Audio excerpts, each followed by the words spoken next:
In Sanskrit, there's something called siddhis, which means S-I-D-D-I-S or something, but it's S-I-D-D-H-I, and they mean powers. So there are gifts and powers, and we're going to go through them today.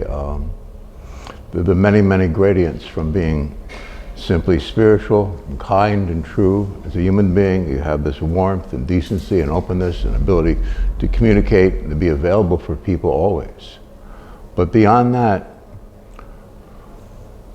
in a starlit evening, you realize there's something so vast, so wondrous. And it's called heaven, it's called God. Again, in Sanskrit, there are words for it. The beatific vision of Aldous Huxley, the divine illumination, where you and God are in the same place. And this present world doesn't exist, literally. And all spiritual people from beginningless time have known this. Today we're going to go through the use of our gifts and powers that we reside in that heavenly plane evermore. We won't come back down. We refuse to. So early on in our spiritual journey experience, we'll have experiences of chills, of visions, of this golden light, and many times it'll stay with you days and weeks and months. And you really can't communicate it to other people. And why is that? In the Garden of Eden, it was meant that there were two bodies. The whole idea, this symbolic meaning of it, it's a mystical text if you read it right, is there should not be men and women in bodies. There are men and women, there's that masculine, feminine, receptive and positive energy of moving things forward, but in the spirit, there's no separation, there's no guilt, there's no remorse. You can't hurt anyone or not hurt anyone. This transcendent presence takes us to a place of where you reside evermore in glorious land. In Buddhism, they call it the Pure Land, the experience of illumination. So today we're going to go into the different gifts and powers we have to transcend our belief that there even is a material world. I'm going to be very clear. In the beginning, there is an infinite experience of God, and everything about it is transcendent of every thought and experience we ever had, except for a true love, our honor, our mom. There are things that are precious and sacred. So there's no guilt, remorse, there's no lust or need or want, there's no anger or violence. This is so outside of the realm of an infinite presence that abides through us, around us, and in us all day when we are spiritual. That's why people spend time quietly in meditation. Throughout the world, in every tribe, every climate, every place, there are the medicine men and women, the holy ones that everyone in the tribe goes to. And today we're going to use our gifts and powers to transcend everything that seems to be, and again to make it very clear, this world, everything solid, everything physical that seems to be, is what's been called the illusion. Not that we don't feel it, we're not part of it, but when you're spiritual, you transcend it every day, every night, forever. And it's a force to be reckoned with. It's called the devil, Mephistopheles, Satan, and that actually is a force like that. But when you're spiritual, as you see my difficulty in explaining it, it's so infinitesimal, it's so juvenile to believe in it. I say this as one of many, many millions of deeply spiritual people who are aware of this endless presence called God, called you. It's you. We have to identify with that.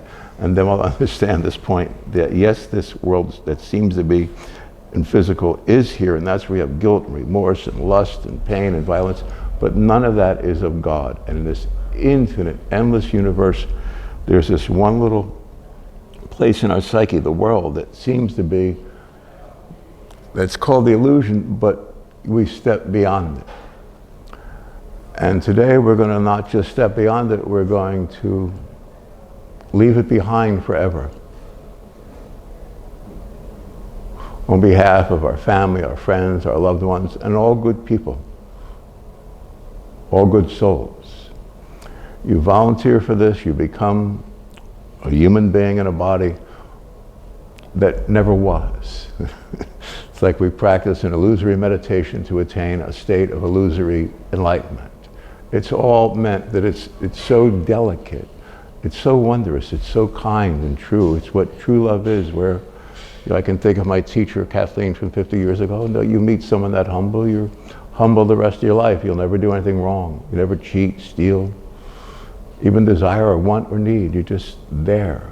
The way people feel about Jesus Christ or Buddha or Father Abraham or all the holy ones, Elijah from the Bible, or all the holy ones around the world. We're in awe and we're kind of tremble like that tremble is in a poetic, spiritual sense. It's like, it's a gorgeous place. That's what true love is. You honor, you respect, you care, you love.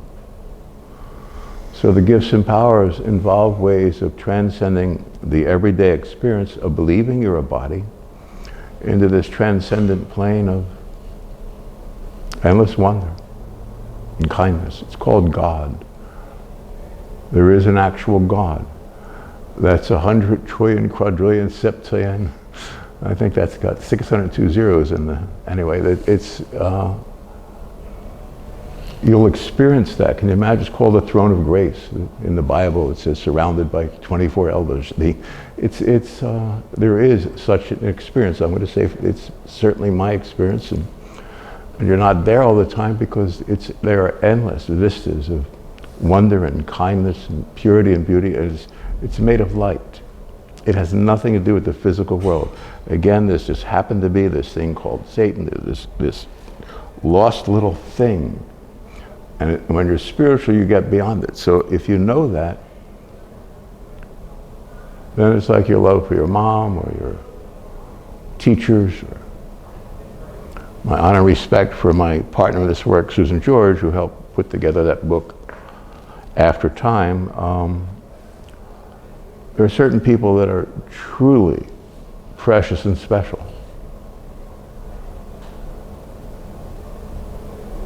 And so we meet all the good human beings in the world in that place, a place of honor, respect, and admiration.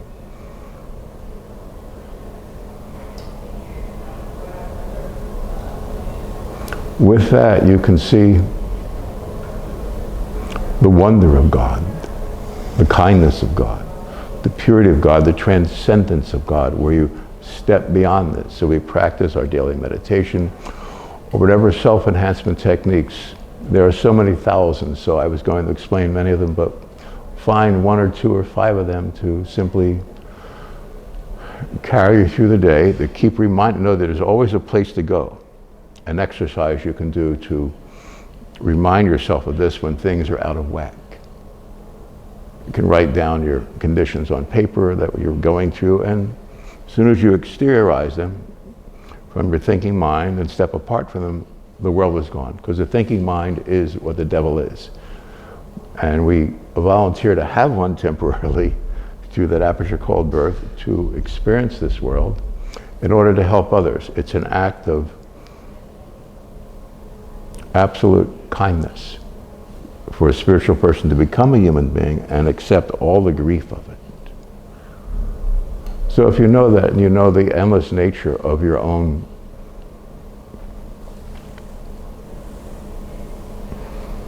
purity, which is divine, then you'll see the throne of grace. You'll see God. All the dearly departed that you love, that you honor, that you care for will be with you all day. Not at your deathbed, but you're going to invite them to live with you here and now. And evermore. That's the fulfillment of all the biblical prophecy and so forth.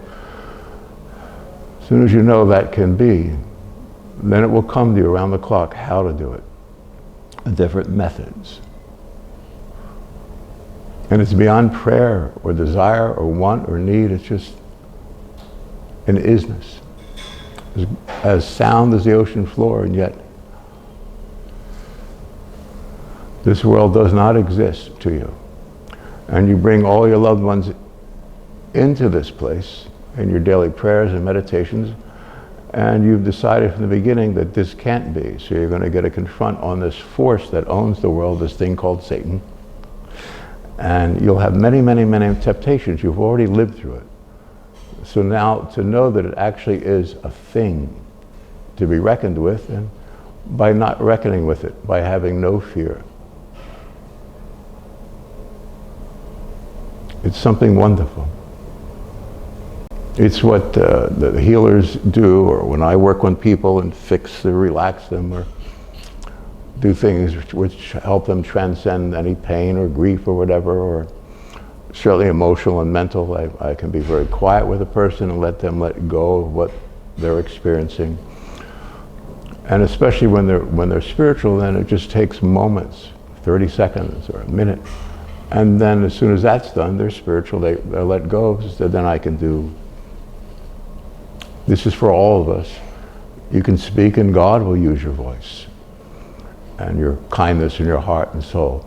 And that's what you're born to do, is to become as God is.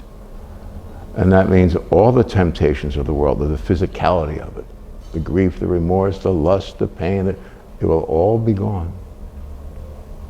You're born to heal the world through this simple wisdom of knowing that, yes, it is in a sense, but all spiritual people in the world are aware of this endless place called heaven. We live with it all the time. I'm certainly in it now, and you're in it now, and you always will be.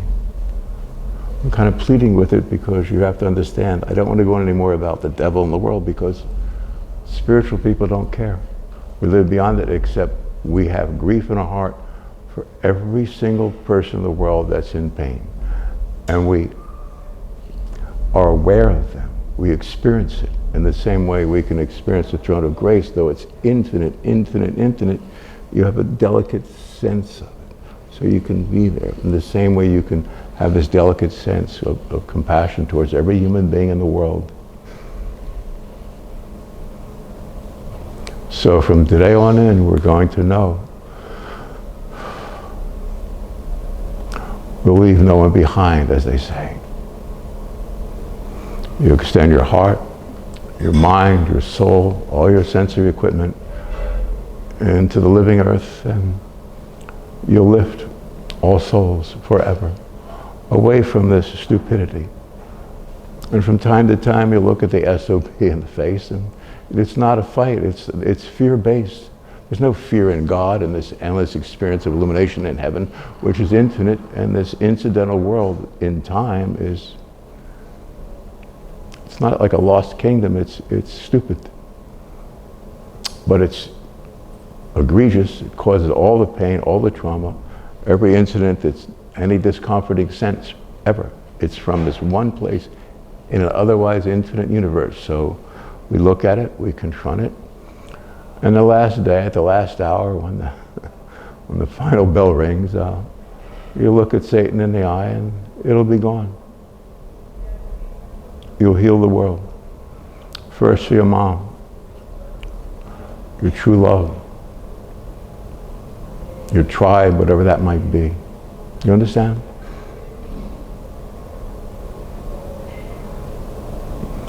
You are a great soul, an infinite spirit. I say this with great humility. In other words, this humility is a beautiful thing. You're in awe of God. It's gorgeous to be humble.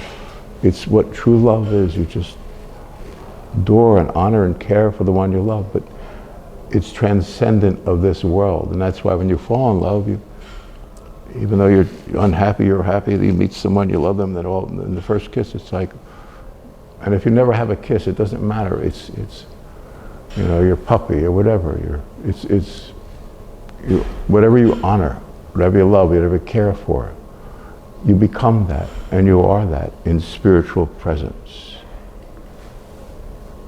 I'm always in awe of my teachers, of my mom, of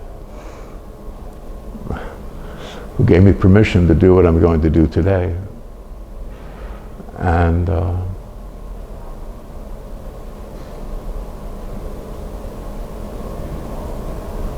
going to tell you, I'm going to give you the power to transcend everything in this world, that it shouldn't be anymore. And it's a horrible place. And I want you to use your gifts and powers. I've done it in different circumstances in the world, in circumstances where things get so crazy. You know, I don't want you to be afraid walking down the street anymore. It's all attitude, and everyone is living in fear that has an attitude. There are no tough guys, there's no this, there's no that. People on drugs that walk down the street, and I'm, you know, rather than, I'm nothing. And I can see that it's not really there. It's the illusion. Everything that's negative, that any reaction to it all, that's the physicality world. That's what you will look through, beyond, and give it nothing in your perception. And it will be gone. And you'll be doing this for the rest of your days here, and you'll have enormous experiences every day, and you'll have frightening experiences. These beings will turn on you, and I know from last Friday through Monday, I had unimaginable attacks around the clock, and I'm letting it happen. I wasn't fighting it. It was done so well. I've never been that technically like Hollywood realistic in the best sense. And I was like, oh, that was so.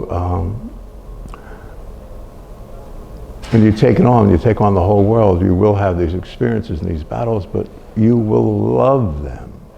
Because after the first few, you're going to go, oh, it is what this gentleman is saying, what the Bible says, what all the holy books say, that there is this dark force that we don't have to give anything to, and then we're happy and loving, and at the end of it, I'm giving you the power to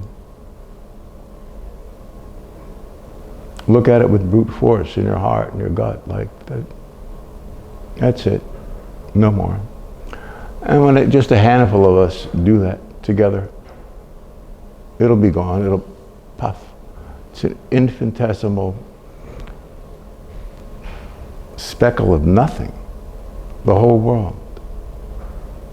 But we're the warriors from God, and I think in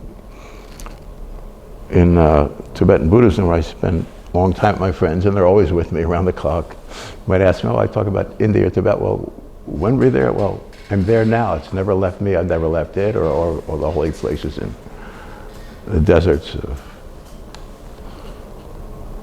the east, the west, the north, and the south. I'm always there. My friends are always with me. And we're friends, and you have many friends from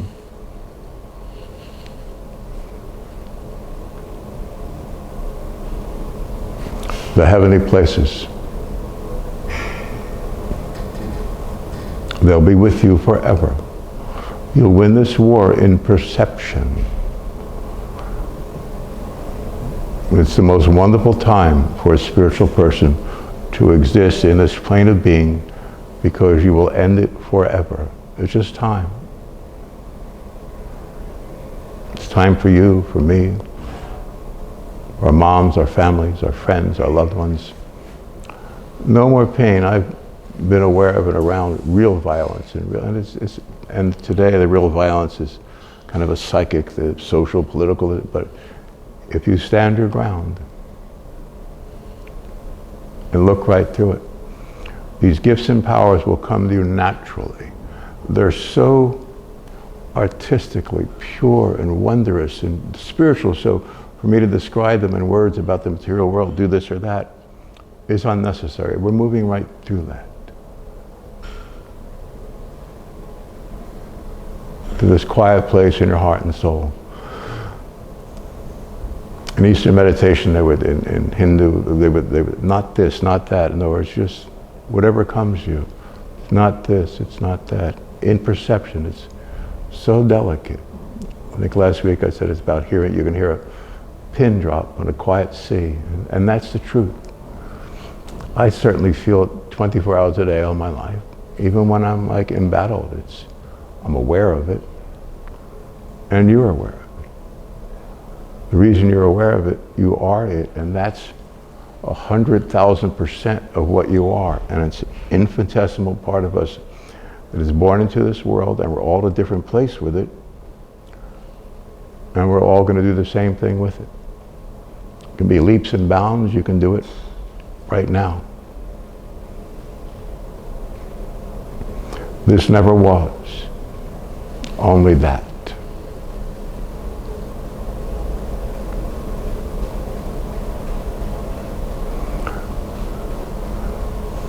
Then there are endless vistas and experiences. And like I say, my mom visited me during the night. Every now and then I need something, I'll say, Mom, ask God for such and such, because he'll listen to you when things are really rough. And because she was known to be that kind of person.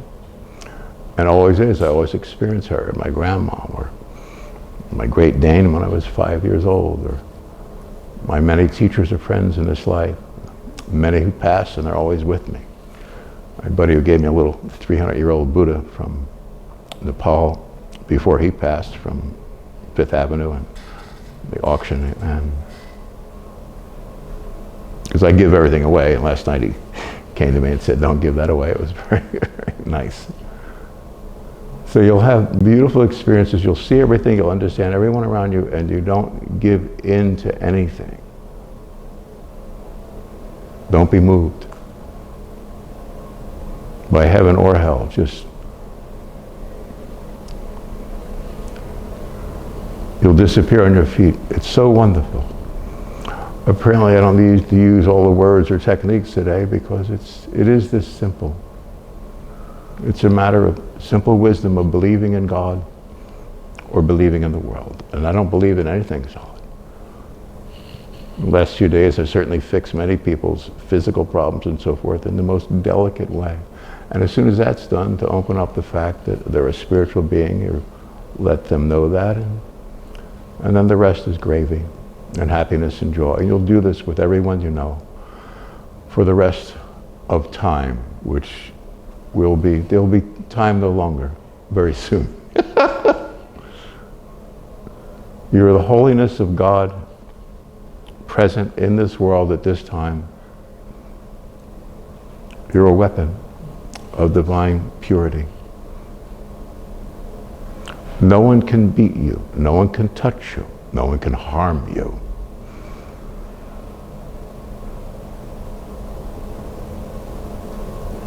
You're in charge of your life. This is not a game. You will fulfill a most wonderful spiritual destiny. You've already lived through so much grief, haven't you? And that's just to show you that it's all temptations, no matter how rough it might seem. And you can look right through it, through the sea of grace. And there are many, many spiritual seas, and you're part of all of them.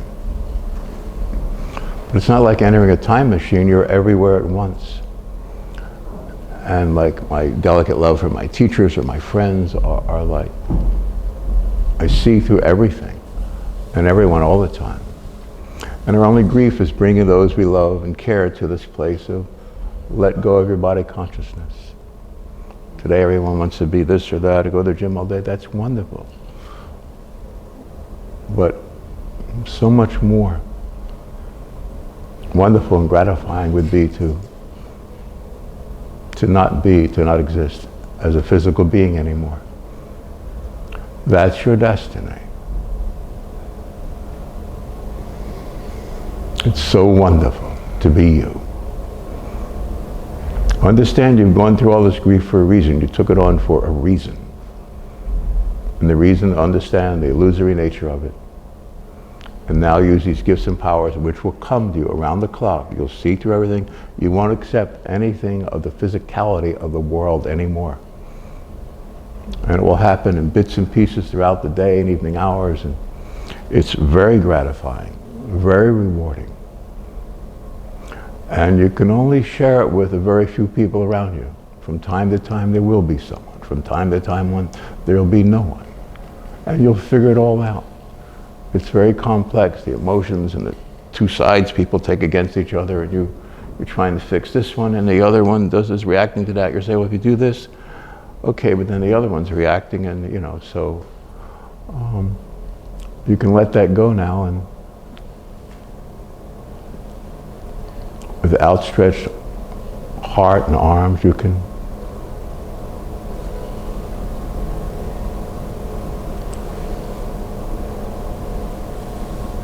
determine good and evil and judge it. That's your gift. And it's not judge it, it's sit in your easy chair and everything will come to you. You're a person of God. I met many people, often here and there, in a quiet apartment or home somewhere in the woods, and where I've certainly lived that way in different points in my life. And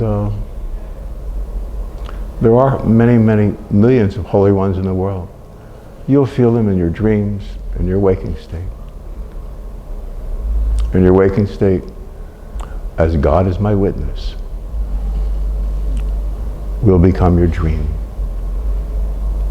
Your dream is the end of all the trauma and the pain of all the good people in the world forever.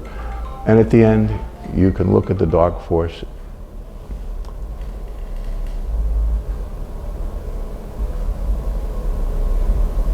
and it will end. You're a spiritual warrior, as they say. You will fulfill your destiny. Thank you for listening. Thank you.